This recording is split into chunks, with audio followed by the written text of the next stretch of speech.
அனைத்து விவசாயிகளுக்கும் வணக்கம். நான் சுப்பிரமணியன், ருப்சோ பயோடெக்.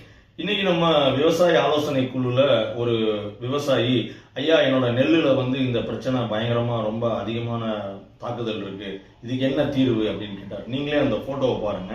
அதுல பாத்தீங்கன்னாக்க அந்த இலை இந்த ரெண்டு சைடும் நுனியும் பாத்தீங்கன்னா ஒரு மாதிரி பழுப்பு கலர்ல இருக்கும், வெள்ளை கலர்ல மாறும், நடுவுல மட்டும் பச்சை தன்மை இருக்கும்.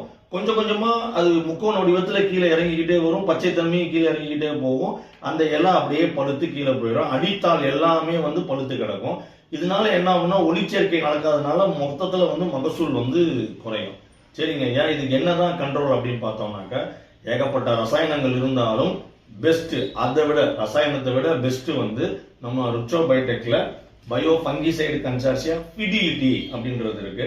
இதுல இருக்கு மொத்தம் 3 நுண்ணுயிர் இருக்கு. இதுல இருக்க சூடோமோனாஸ் ஃப்ளோரசன்ஸும் பேசில்லஸ் சப்டிலிஸ், இந்த 2 நுண்ணுயிர்களும் இந்த பாக்டீரியல் லீவ் பிளைட், ஏன்னா இது காரணி ஃபங்கஸ் கிடையாது, பாக்டீரியா, அதுக்கு இந்த 2 நுண்ணுயிர்களும் நல்ல சிறப்பான ரிசல்ட்டை கொடுக்குது. சிறப்பு, மிக சிறப்பு. இது ஏக்கருக்கு ஒரு பாக்கெட் 1/4 கிலோ போதுமானது.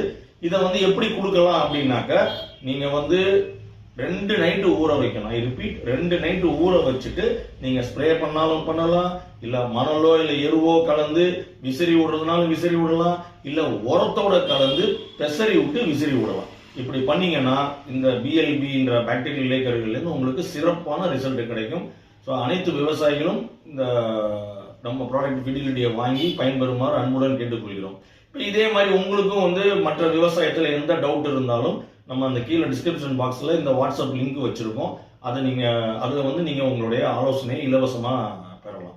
ஸோ அனைத்து விவசாயிகளும் லாபம் ஈட்டுமாறு, பென்டாஸ்டிக்கான ஈல்டு எடுக்குமாறு அன்புடன் கேட்டுக்கொள்கிறேன். நன்றி, வணக்கம், தேங்க்யூ.